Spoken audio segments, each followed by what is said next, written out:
আলেমগণ নানান মতে, আমি যাব কোন পথে? হুজুরে একজন একজনের বিরুদ্ধে বলে। বলো, হোমিও ডাক্তার এলোপ্যাথিকের বিরুদ্ধে বলে যে এলোপ্যাথিক কোনো চিকিৎসায় না, রোগের সাফা দিয়ে রাখে। আর এলোপ্যাথিক হোমিওর বিরুদ্ধে বলে যে এরা পানি মিশাইয়া 1 ফোঁটা 2 ফোঁটা দিয়া তারপরে মানুষ থেকে টাকা নেয়, বিরুদ্ধে বলে। কিন্তু আমরা তো ডাক্তার ছাড়ি নাই।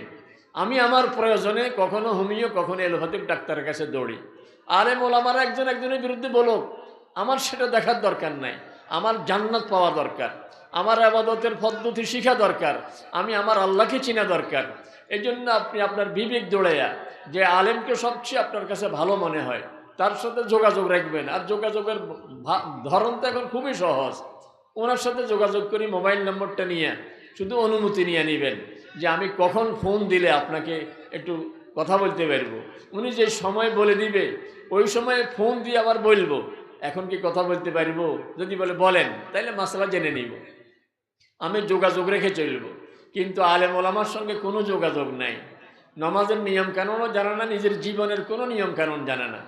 ঘুমাচ্ছে ইচ্ছা মতো, উঠছে ইচ্ছা মতো, খাচ্ছে ইচ্ছা মতো, বিয়ে সাথী দিচ্ছে ইচ্ছা মতো, বেচা কিনা করে ইচ্ছা মতো, সব নিজের মন মতো করে। আল্লাহ তো এই জন্য সৃষ্টি করেন না। আল্লাহ বলছেন ইল্লা লিয়াবুদুন, তোমরা তো সব কাজে আমার গোলামি করবে।